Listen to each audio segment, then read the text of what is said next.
전원이 켜졌습니다. 연결되었습니다.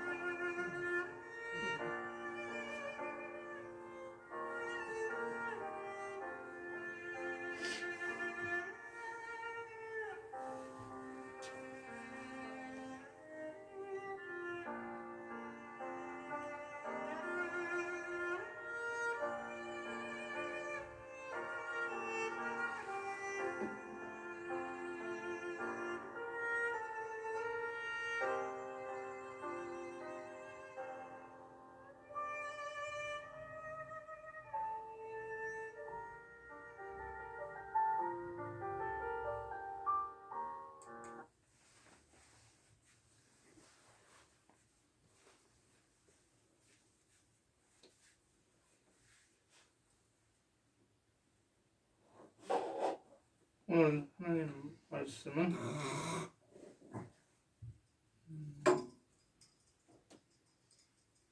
다니엘서 2장이 되겠습니다. 다니엘서 2장 44절 제가 읽겠습니다.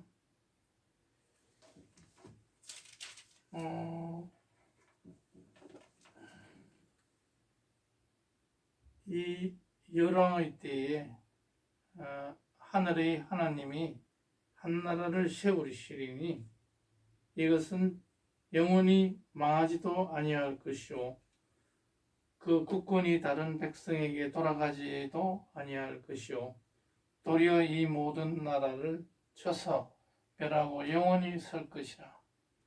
아멘. 오늘은 다니엘서 2장에 나오는 다니엘의 꿈의 해석입니다. 뭡니까?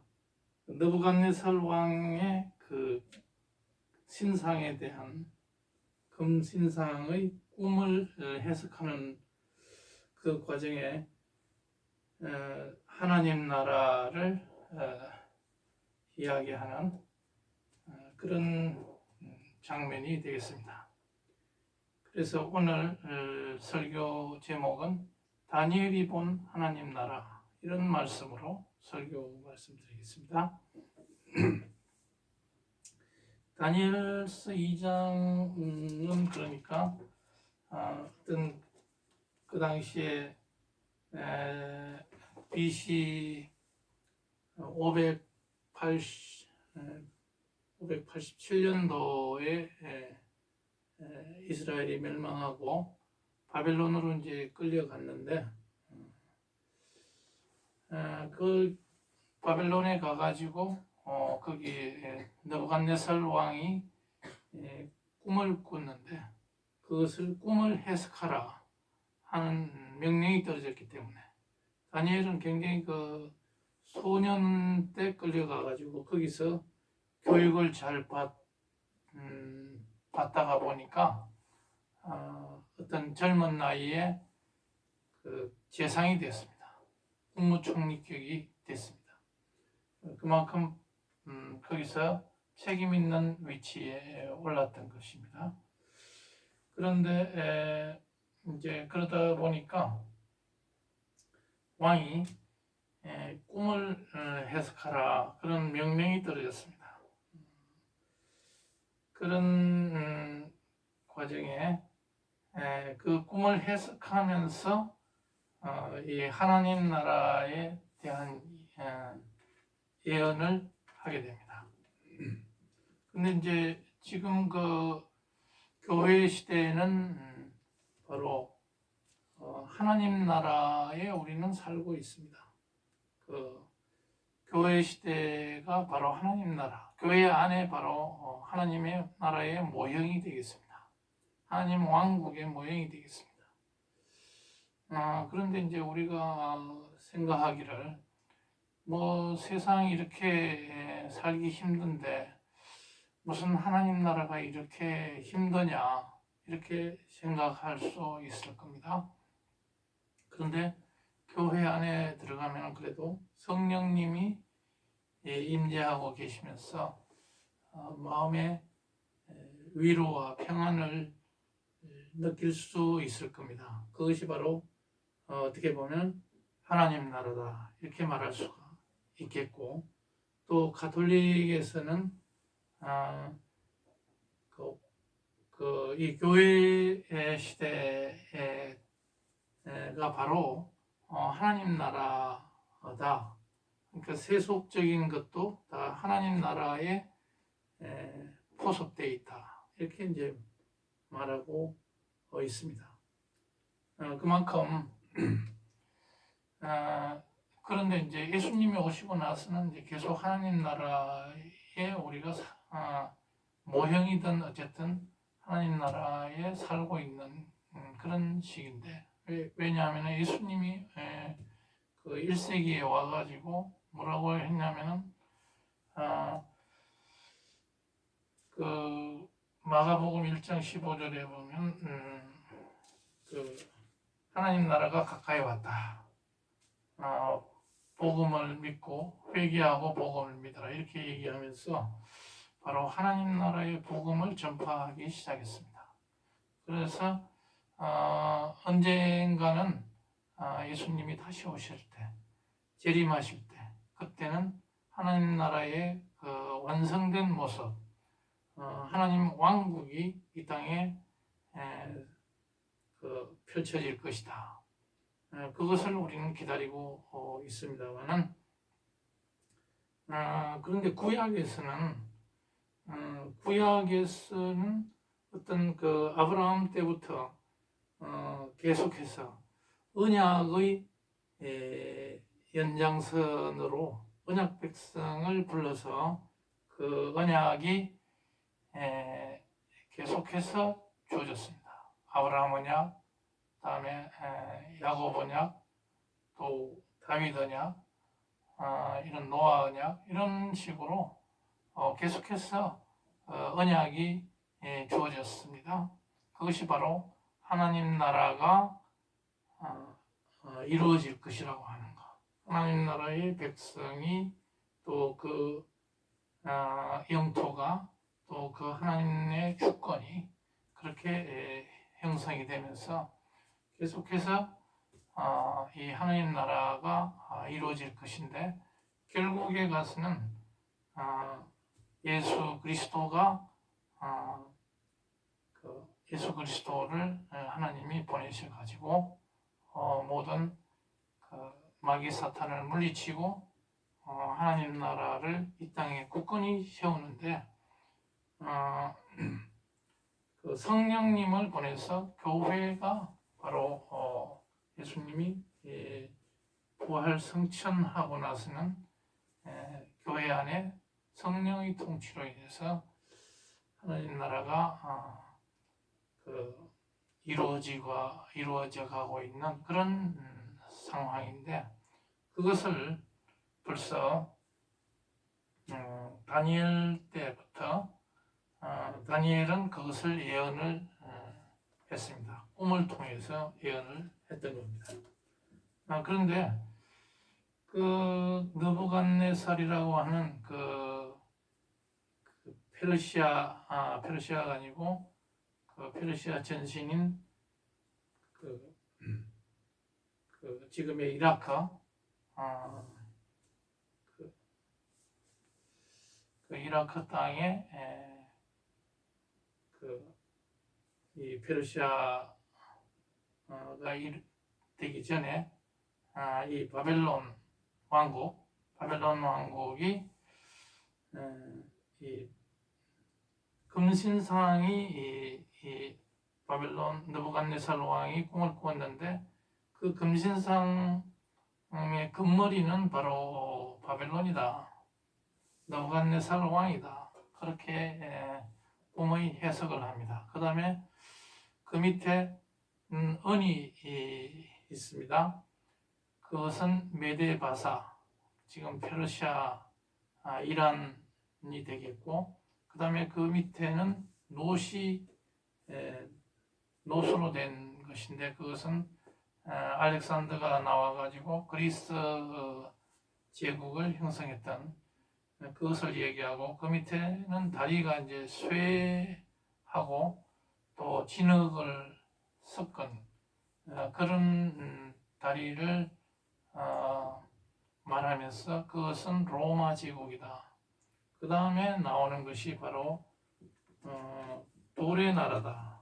그 모든 것을 다 공중에 떠인 돌이 그 금신상을 부셔버리고 그러니까 그것을 34절에 나와 있습니다. 왕이 보신즉 사람의 손으로 하지 아니하고 뜨인 돌이 철과 진흙의 발을 쳐서 부서뜨리고 이런 구절이 나옵니다. 이 돌은 태산을 이루 가지고 온 세계에 가득하였나이다. 이렇게 나와 있습니다. 이 꿈이 바로 하나님 나라의 권세와 그 영광을 나타내는 그런 말씀이 되겠습니다. 그러니까 이 꿈의 해석은 그 구약 시대에 예수님이 오시기 전에 벌써 거의 한 600년 전인데도 벌써 이 하나님 나라에 대한 예언이 주어졌던 것입니다. 그래서 우리는 살아가면서 이러한 그 예언이라는 것이 사람들은 어떻게 그 나라가 몇백 년 후의 일을 어떻게 그 다니엘이 예언을 그렇게 정확하게 했겠느냐 해가지고 어떤 성경 신학자들은 이것이 뭐 한참 후에 이루어졌을 것이다 이렇게 생각하는 사람들도 있습니다만 이렇게 정확하게 모든 것을 예언을 했는데 믿지 않는 이것을 못 믿는 사람은 그 어떤 것이 와도 믿지 못하는 것이기 때문에 우리가 진정으로 하나님의 일꾼이라면 이런 것을 성령의 임재하심으로 바로 우리는 깨닫게 될 것입니다.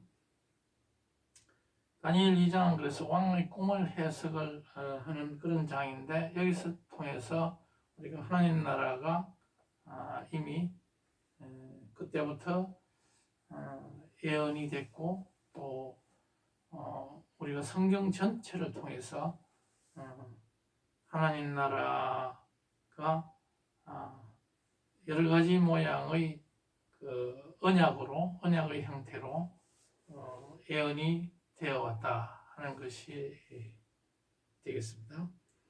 그래서 오늘날 우리가 이 교회 생활하면서 막연히 예수님이 오셔가지고 그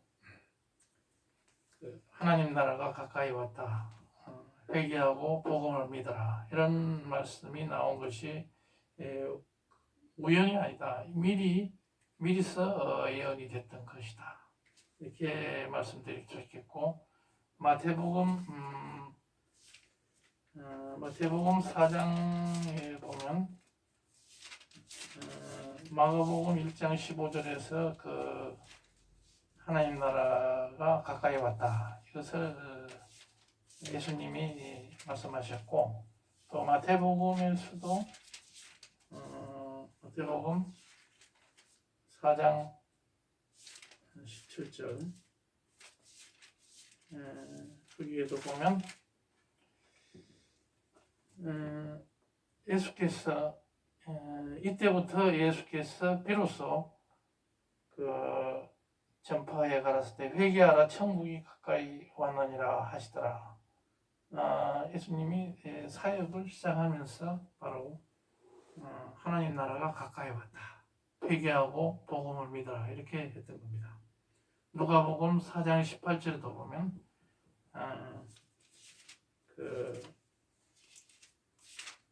누가복음 4장 18절 예수님이 공생애를 시작하면서 이사야서에서 이미 예언된 그런 말씀을 하셨습니다. 4장 18절이 되겠습니다. 거기에 보면 그 하나님의 성령이 내게 임하셨으니 가난한 자에게 복음을 전하고 내게 기름을 부으시고 나를 보내사 포로된 자에게 자유를, 눈먼 자에게 다시 보게 함을 전파하고 눌린 자에게 자유를, 이런 말씀을 하시면서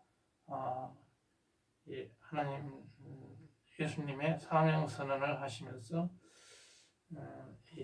하나님 나라의 사역을 시작했습니다. 이사야서 61장에 나오는 말씀을 인용하면서 이렇게 했던 것입니다. 그래서 우리가 이제 오늘날 교회 생활을 하면서 교회가 지금 코로나 때문에 코로나 한 3년간에 걸쳐서 그 1만 교회가 지금 교회가 문을 닫고 개척 교회가 문을 닫았는데 그런 어려움이 있습니다. 그렇지만 이 교회는 예수님이 다시 오실 때까지 이 교회를 통해서 하나님 나라가 든든히 세워져가는 그런 그 장소다, 또 그런 모임이다, 이렇게 말할 수가 있겠고, 그래서 이 교회가 이 교회를 통해서 우리가 하나님 나라의 그 온기, 또 따뜻한 사회를 우리가 느낄 수 있을 것입니다. 하나님 나라가 이미 와 있는데도 오늘날 우크라이나와 이런 러시아의 간의 전쟁이 터지고 있고 여러 가지 불행한 사건이 많이 터지고 있습니다. 욕심 있는 사람들이 많이 자기 하나님 나라를 비웃듯이 이렇게 하고 있지만 엄연히 교회 안에서 우리는 하나님 나라의 그 맛을 보면서 살아가고 있다 하는 것이기 때문에 우리는 이 다니엘서를 통해서도 우리가 하나님 나라의 굳건한 이런 예언된 이런 모습, 이런 말씀을 믿으면서 오늘날 우리가 살아가면서도 이런 하나님 나라의 시대에 살아가면서 이 하나님 나라의 그 복음을 우리가 받아들이지 않는다면 그것은 이런 은혜가 주어졌는데 그것을 받아들이지 못하는 그런 잘못된 것이기 때문에 이 교회가 많이 무너지고 그런 가운데서도 우리는 삼삼오오 모여서 또 가정에서 이런 예배를 통해서 하나님의 이 말씀을 들으면서 하나님께서 이미 언약으로 우리에게 주신 이런 말씀들, 그리고 하나님 나라에 대한 약속, 이것을 붙잡고 또 다시 오실 예수 그리스도를 생각하면서 기대하면서 소망하면서 하루하루 이 고통스럽다면 고통스러운 이 하루하루를 희망을 가지고 살아가는 우리 성도들이 다 되어야 되겠습니다. 기도하시겠습니다.